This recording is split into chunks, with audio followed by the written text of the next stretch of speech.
Hello and welcome to another episode of a weekly Waypoint, the series where I talk about my week and the things that interest me. Today we are playing You Suck at Parking. No, I'm not just making a random insult in the middle of my sentence, that is the name of this charming indie game. This has hit Xbox Game Pass. You will grasp the fundamentals of it very quickly, but basically, you remember those old Flash games about parking?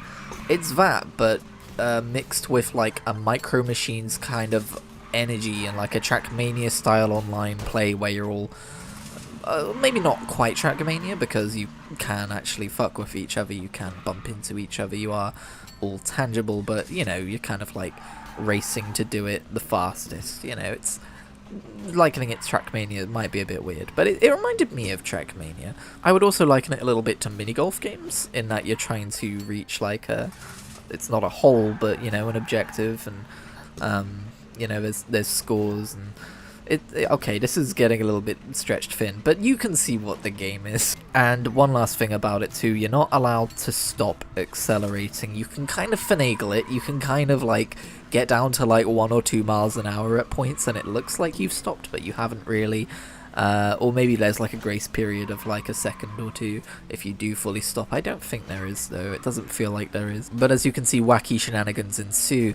Also there is a single player campaign too, but multiplayer I feel like is really where it's at with this one. If you have Game Pass, you have access to it, so go play it. It's some fun, easy achievements too, and I just really like how it looks. It's just nice, charming little cel shaded game. It does have a battle pass though, and I think that might be overselling it a bit. I don't think this is going to be anyone's like main game that they play for the duration of an entire battle pass. And annoyingly, there are achievements to finish the battle pass, so I might not perfect this game, although I did just get some of the harder multiplayer trophies. But enough about that. What have I been playing this week besides You Suck at Parking? Well, my main game has been Skyrim because it's autumn, and autumn is when I play Skyrim apparently. I think I talked about this last week actually, but as you've no doubt seen on the channel in terms of videos, I have continued my playthrough of Skyrim and I'm having an absolutely wonderful time for the first time in, like, it feels like almost every year I go back and play a little bit of it at least, but this feels like a proper like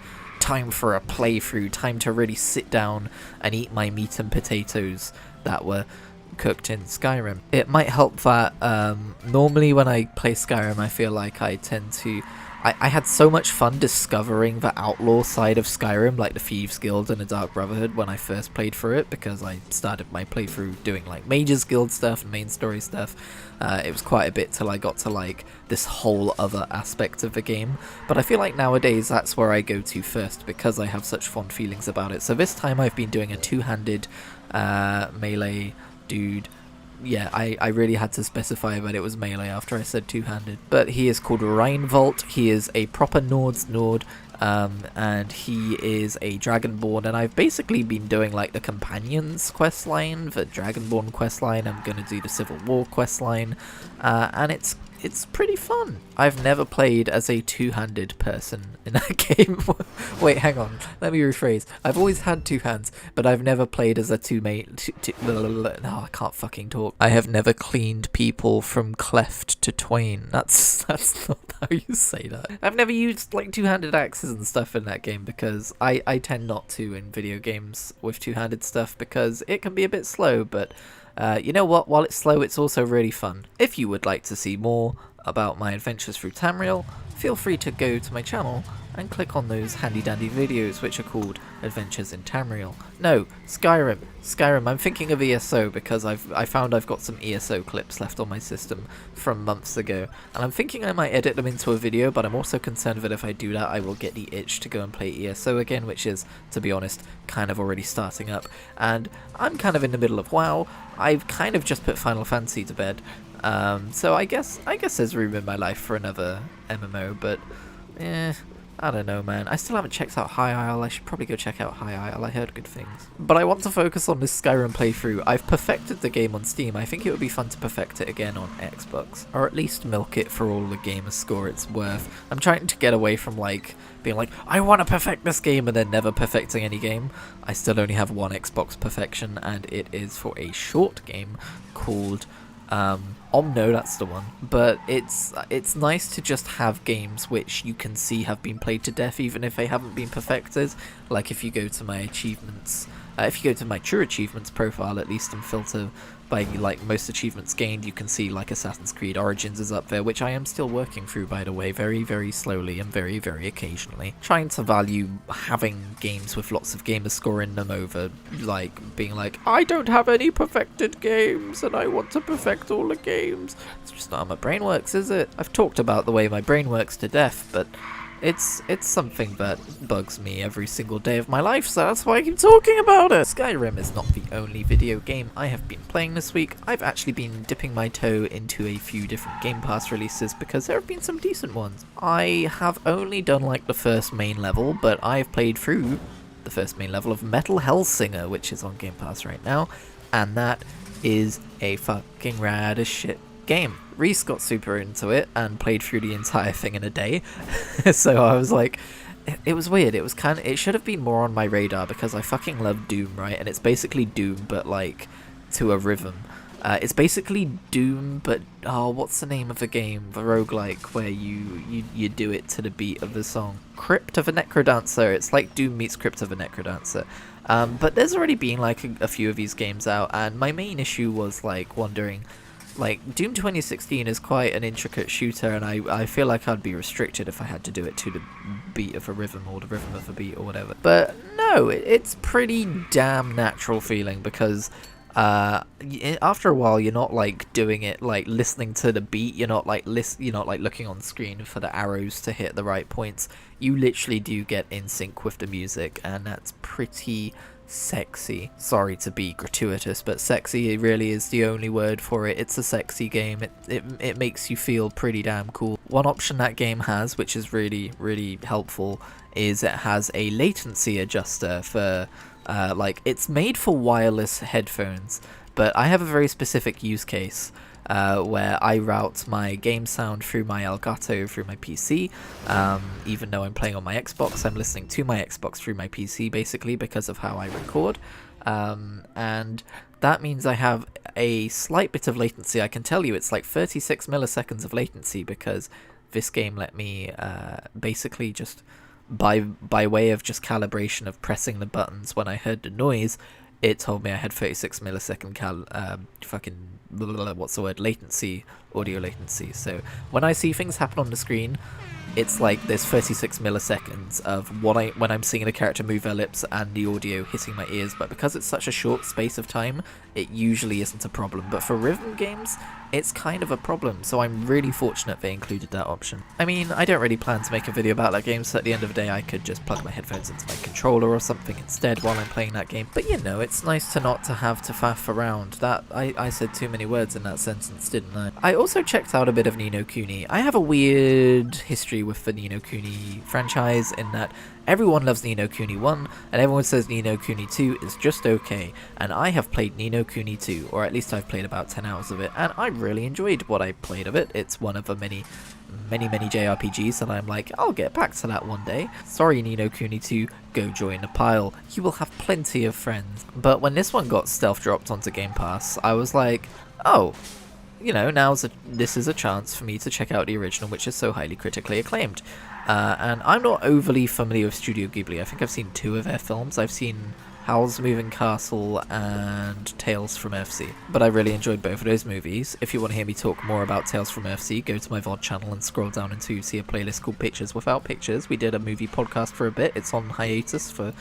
I'll get back to you. But I like Ghibli, so I decided to play a bit of Ni no Kuni 1, and I've come away from that after a few hours of play, like, feeling...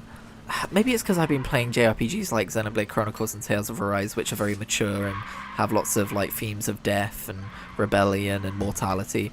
But I came away from Ni no Kuni feeling like it's like when you eat a bag of Haribo and you get halfway through it and you're like, fuck yeah, Haribo's awesome. I'm loving these sweets right now, they're great, because that's how everyone talks. And then you get to the bottom of a bag of Haribo and you're like, I shouldn't have eaten all of that in one sitting. That was too much sweet, and now I just kind of feel a bit gross. That's kind of how Ni no Kuni felt to me after like 2 hours. It's really good. It's really sweet. It's really great. There's also a bit of tragedy in there.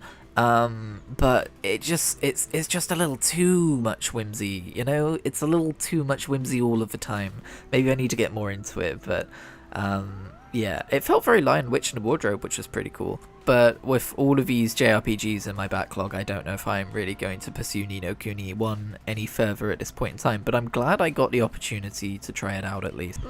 Meanwhile, in the comics sphere, is that, are we doing that take? We're doing that take. Okay, that's how I'm doing that. Sorry, I'm full of beans today. Meanwhile, in the comic reading sphere, I'm still reading through Amazing Spider-Man. I'm actually getting through it at a pretty decent pace now that I'm using a reading order guide. I'm actually on, like, I've just hit the 90s. Everyone's suddenly got massive hair and really bright, horrible outfits. Also, for some reason, Peter Parker is now a himbo. But I've basically got to the point in the story where Venom is introduced, and I won't give away too much of that story. And it turns out I had read that part of the story before. I'd just forgotten about it. It's because I own basically a greatest hits. Marvel did a series called Marvel Platinum, and they did 2 of them, Spider-Man, and I own both of those physically. This story was in that, but the reading order suggested of a few comics leading up to it, and it's super weird. It's the kind of thing where, like, I don't think they knew Venom was going to be such a big hit, because it wasn't like there was a huge lead up to him.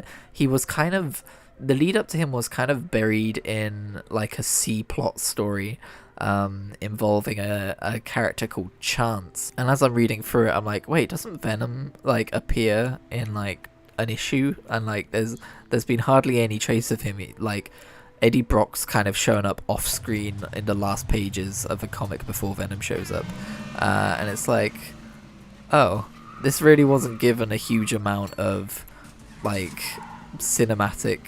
Well, obviously it's not cinematic because it's a comic, but it wasn't given a lot of weight. When Venom does show up, they do it well, but also like the first part of the Venom story where it's Peter's costume, everyone knows the story that or I guess a lot of people know the story that in the comics, the symbiote comes from an alien world, and you know, the story we're all used to in Spider-Man 3 with the costume taking over and like making him do bad things and stuff. That's there, and then there's like a 50-issue break after he gets rid of it where you don't hear about it for ages, and then the Venom storyline is almost like a sequel storyline to the whole symbiote suit thing. So the way it's paced in the comics is super weird, but it was a pretty damn good comic. I'm really enjoying the 90s era of Spider-Man so far. After the Venom storyline, it recommended that I skip to like 336 or something, and that's like 3 years worth of Spider-Man comics I'm skipping. But it looks like I'll be meeting Carnage for the first time soon, so looking forward to seeing that occur, because I've always been very curious about Carnage. From what I'm aware, he's basically Venom, but like maximum death edition. Whereas even in the very first issue that Venom shows up in, he kills an innocent, but he says, I hate killing innocents, you know? You shouldn't have to kill innocents, it feels bad. He's kind of, I know he becomes a bit of an anti-hero later, whereas Carnage is all about, like, murdering as many people as possible, as far as I'm aware, so I'm excited to see Carnage show up and see it take a bit of a darker turn. I'm also kind of curious to see, I've heard rumblings about Venom being in like Guardians of the Galaxy comics nowadays, so I'm curious to see how that happens. I might at some point go back and read like a Venom reading order if there's one available, and see where his story splinters off and see how that goes. But yeah, still very much enjoying my Marvel Unlimited subscription, and pretty much mainlining Spider-Man at this point. It's fun, it's a wild ride. It's weird to see a comic celebrating 25 years of Spider-Man, and knowing that while I've obviously taken some gaps in the reading order, knowing that I've read it from issue 1 and been like, oh wow, first of all, what was 25 years of comics for them was like maybe 2 and a bit years for me, on and off, and 2, it's 25 years of Spider-Man. That sounds like so far into its storyline, but actually that's still like 40 years ago. What are we celebrating now? Like 60 years of Spider-Man, or 65 years or something? I don't even know, but yeah. Spider-Man, old as shit. Spider-Man's newest villain should be like the Zimmer frame or something if we were doing it by real time. There actually is a comic series which reimagines Spider-Man's storyline in real time, and I read a bit of that, but I stopped halfway through because I was actually reading it as it was coming out on Marvel Unlimited, which is something I'm not used to doing. win 3 online multiplayer matches in a row. That is something I was working towards, by the way, and I'm very chuffed I got it in this video. I was trying my fucking hardest. Anyway, that's going to do it for me this week. Thank you for listening to my big old nerd ramble about all the things I've been playing and reading. Also, I'm still reading Good Omens, and it's really fun. There you go. There's a little audiobook reference in there too. Thank you for watching. Leave a like if you liked the video. Hopefully, I will see you next week.